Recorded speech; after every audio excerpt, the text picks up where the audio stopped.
setelah kita berada di Arafah, maka kita memperbanyak amal yang utama kita.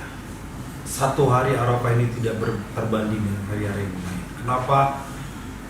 Ribuan, miliaran jumlah malaikat tidak terhitung pada malam itu atau pada siang hari itu turun.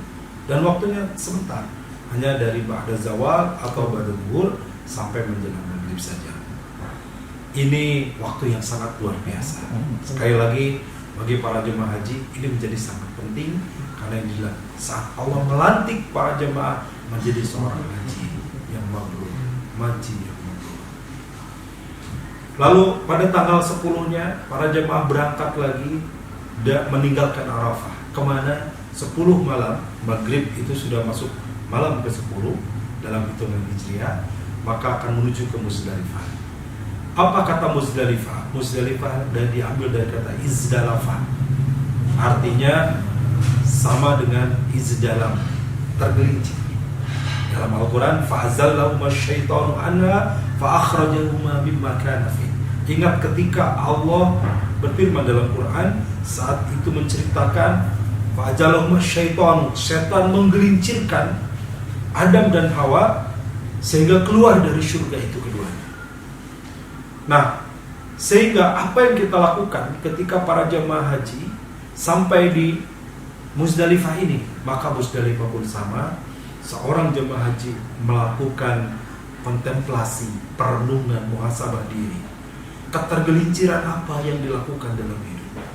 Kalau ada di antara sahabat seorang pekerja, seorang karyawan, seorang pimpinan di kantor, apa yang sudah saya lakukan dengan kepemimpinan saya di kantor? Apa yang harus saya lakukan dengan pekerjaan saya di tempat kerja? Jangan-jangan ini menggelincirkan.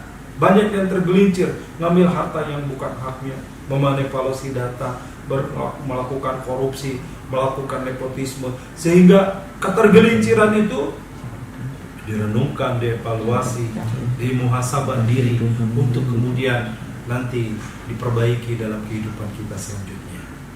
Maka apa yang dilakukan ketika tanggal 10 malam ini, selain tentu saja secara syariat para jamaah mengambil batu untuk besok paginya lontar Jumrah Aqabah, juga para jamaah melakukan salat maghrib dan isya secara jamaah qashar.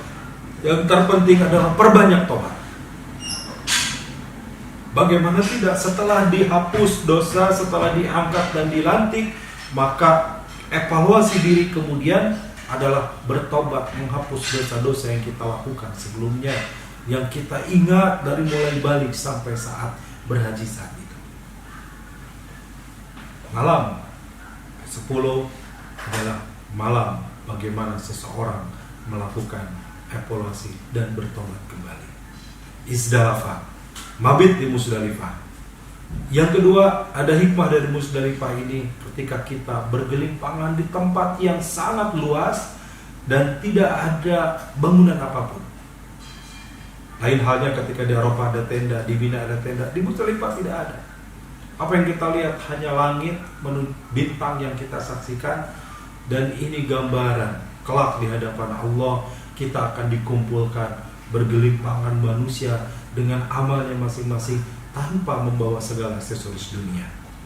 Tidak terlihat apakah ketika di dunia dia seorang pejabat, tidak terlihat apakah di dunia dia seorang yang dihargai, dia seorang konglomerat, dia seorang yang populer. Tidak, semua sama nanti menghadapi padang mahsyar yang sangat luas, padang mahsyar yang sangat dahsyat. Ketika di Muzdalifah diibaratkan hal itu, semua memakai pakaian putih, tidak beda saat itu apakah dia seorang jenderal atau seorang kopral, seorang konglomerat atau seorang rakyat, seorang pengusaha atau biasa-biasa, semuanya sama di hadapan Allah Subhanahu wa taala. Muzdalifah meninggalkan pesan bagaimana kita memperbanyak tobat kembali setelah kita bertobat di Arafah. Lanjut kemudian besok paginya para jemaah menuju ke Mina untuk melakukan lontar Jumrah Aqabah. Jumrah Aqabah simbolnya dengan melempar batu 7 batu. Namun tentu saja itu secara syariat. Apa makna dibalik itu semua? saat melempar jumroh Aqobah, maka kita akan melakukan sebuah lemparan segala keburukan kita. Batu ini hanya syariat. Hakikatnya pada saat melempar jumroh, seorang jemaah haji melempar segala keburukan dirinya yang sudah diingat, sudah direnungkan, sudah ditobati, maka angkat dan lempar keburukan itu. Maka saat jemaah haji melempar jumroh, bismillahirrahmanirrahim, Allahu Akbar, saat lemparan itu juga melempar keburukan yang ada dalam diri sambil berniat, ya Allah, saya lepaskan segala kesombongan diri, saya lepaskan segala ketakaburan, dilepaskan segala kedengkian, segala kebencian, segala dendam, lepas, bersih dari diri kita. Nah, maka selepas itu kemudian dipotonglah rambut dari jemaah ini, ya, pemotongan rambut ini yang kita sebut dalam istilah tahallul adalah penghalalan, di mana sudah lepas dari keburukan dan benar kita bersihkan dengan sebenar-benar kebersihan. Rambut sampai para jemaah haji digundul habis. Ini juga simbol, bukan hanya dari rambutnya, karena ada juga orang yang sudah tidak berambut dan sudah tidak perlu bercukur lagi. Tapi bercukur, memotong rambut adalah bagian dari syariat, namun hakikatnya adalah juga kita membersihkan dengan sebersih-bersihnya segala keburukan, segala kekurangan diri kita.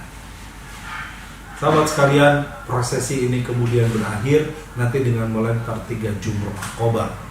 Melempar 3 jumroh dari mulai ula, wusta, dan Aqobah, terus sampai selesai. Saya ingin menguatkan kembali berkaitan dengan Idul Adha ini, bagaimana makna permakna dari aktivitas haji ini. Semoga sekali lagi saya berharap dan berdoa kepada Allah, sahabat-sahabat semua diundang oleh Allah ke Baitul. Prosesi haji yang tadi diawali dengan melaksanakan ibadah, yang pertama dengan tarwiyah dan diawali dengan niat di miqat, itu adalah aktivitas syariat. Mari kita bagaimana lihat hakikat ataupun makna serta hikmah di balik semua itu. Pertama, semua jemaah haji mulai dari niat sampai nanti tahallul mereka memakai kain ihram. Kenapa harus memakai kain ihram? Ada makna yang Allah sembunyikan, Allah sisipkan, Rasulullah ajarkan agar kita memiliki kepribadian yang luar biasa bagi semua jemaah haji.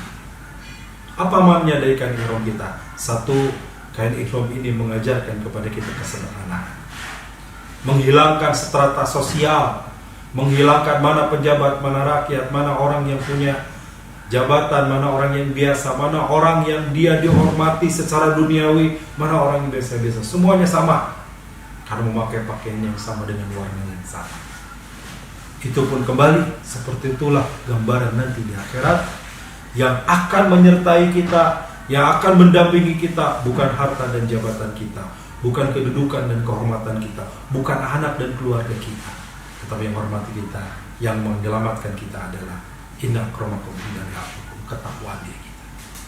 Maka apalah artinya baju ini? Kecuali kita berniat menutup aurat, kecuali kita berniat kita menghormati orang yang ada di depan kita. Selain itu baju ini tidak ada apa-apanya kecuali akan rusak. Kalau seorang sombong dengan pakaiannya, seorang merasa hebat dengan pakaiannya, maka sesungguhnya dia tidak belajar dari bagaimana kain ihram yang sederhana, seperti halnya kain kafan yang berwarna putih saja.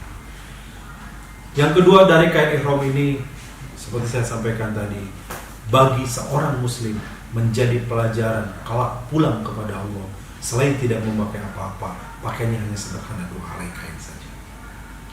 Tidak ada di dalam ajaran agama kita memakai pakaian dasi, berjas yang rapi, atau memakai pakaian yang mewah saat dia wafat. Semua sama dengan pakaian 2 helai saja. Itulah gambaran kita pulang kepada Allah. Hanya kain kafan yang kita bawa, tidak ada amalan yang terlihat kecuali ada dalam hati kita, dan semuanya akan dipertanggungjawabkan segala yang kita lakukan di dunia ini. Maka belajar dari kain kafan ini, kita belajar bersiap diri menjadi seorang yang kembali kepada Allah dalam pakaian yang sangat sederhana.